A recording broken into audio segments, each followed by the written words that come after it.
At America Trends, we only talk about what your social media says is trending. So let's get right back to it, America.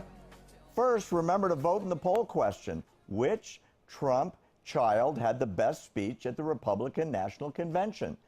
Donnie Jr., Ivanka, Tiffany, or Eric? Wow, what a convention that was last night. Epic. Here to give us his thoughts is the former chairman of the California GOP.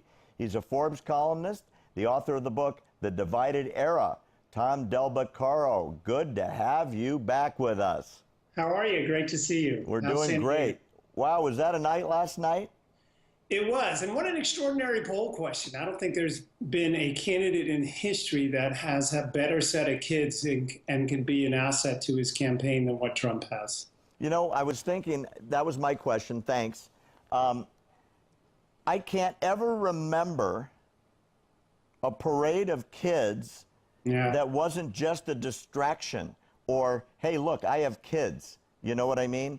These kids, one was more extraordinary than the previous one. So what do you think? You answer the poll. Let's start with that, Tom. Well, I think the one that's going to be most important to him is clearly Ivanka.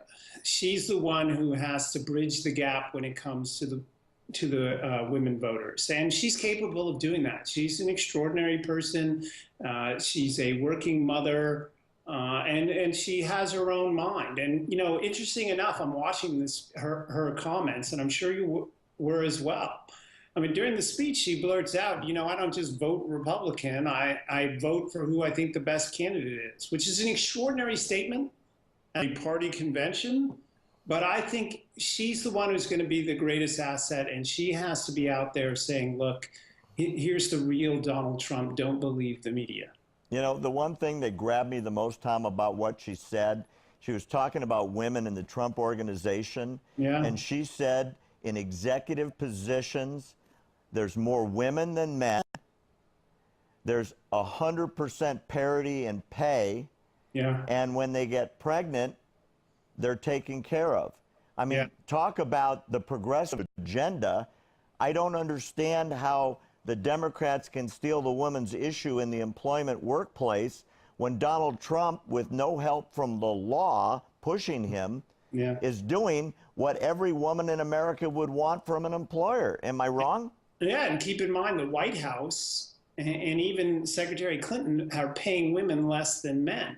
So she needs to be the one going out and doing that. And Donald needs to talk big picture. Look, if Donald can drive the agenda, and what I mean by that is he's the one who has to set the table. He talks about being a law and order candidate. He's the one who's going to talk about economic revival. If he comes out over the next couple of months and he's the one pushing ideas and keep Hillary in reaction mode, then he can win. But quite frankly, if he does what he did today, which is talk about Ted Cruz, he should never mention Ted Cruz's name again. He should just talk about what he's going to do.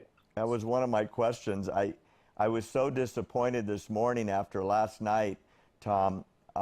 He stayed on script. He stayed on message. I thought it was a grand slam. There was a euphoria in the GOP last night.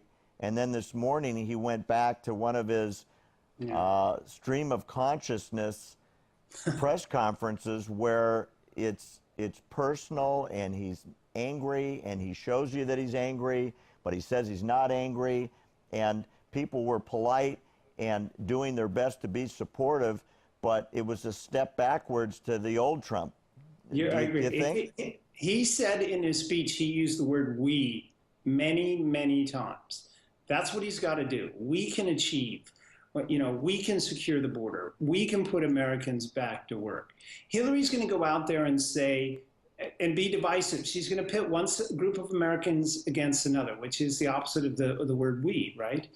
And so he needs to say, this is what we're going to achieve together. Forget the divisions. Just brush them off. Say, look, the greater goal is. Can he do that? I mean, that's a Vegas should probably have a... That's the billion-dollar question, because that's the election, yes or no, right there, isn't it? Yeah, I'd like to see the Vegas odds and his capacity to do that. But he needs to drive the agenda. Remember, Romney took the lead after that debate and then sat on his lead. and didn't put out any new ideas. The reason why Reagan won is he got more specific month after month after month after the convention, and Carter was always in reaction mode. That's how Trump wins, and sticking with law and order. Because what's Hillary going to say?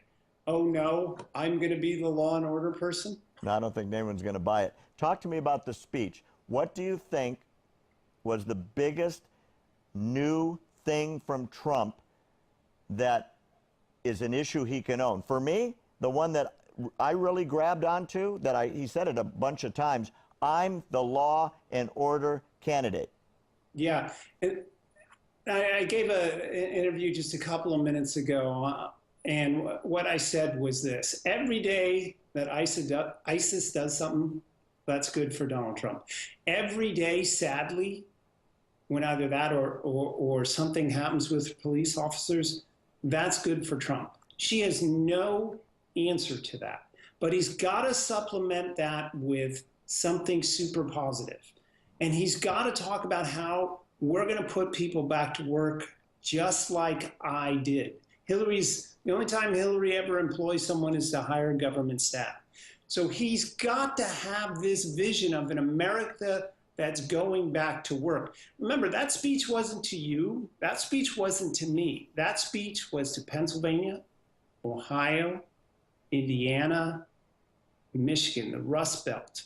I can put you back to work. And so, yes, he's a law and order candidate, but the I can put you back to work is and putting out ideas like that, a more specific tax plan, those kind of things, that's how he's going to win. All right, let's go back to what we started with. We sort of touched on it a minute ago. Tom, talk to me about Ted Cruz. His speech was bizarre. He didn't mention Trump other than to say Trump won. There was no endorsement. In fact, he almost seemed to suggest vote your conscience, as if that could include Hillary Clinton. Yeah. Was that a political suicide note to the American people, or do you see it differently? Well, you know, Richard Nixon gave his checkers speech, and supposedly that was his suicide note, and then he went on to become president. And especially in this day and age, things move quickly. I'll tell you this. Here's a fact. Not a single candidate on the Republican side who ran in 2012 was successful this year. Not one. So if Trump wins, then Cruz, who's still a young man, can wait out 8 years and maybe people will forget. If Trump loses, then whoever runs against Cruz has got to say, look, Cruz, when we needed to win 4 years ago, Cruz didn't help us. And then point to somebody on the Supreme Court who's a disaster and say, look, Ted Cruz didn't help us. I don't understand this. This was an unforced error. He could have said, we need to do better as a country, and Hillary Clinton cannot be that road. So let's come together, just like Reagan did, and use the word we. So I think this is an unforced error, although in today's politics... Real quick, Tom. Real quick, who wins? Trump, Clinton? Today? Yeah. Thinking Trump can win. But you're going to talk to me again, and we'll see how things change. All right, I'll take the Trump victory. Thanks, Tom. We'll see you again soon, buddy. I hope so. We're going to be back more America Trends coming up, and please go vote in our poll. Let us know what you are thinking. We want to hear from you.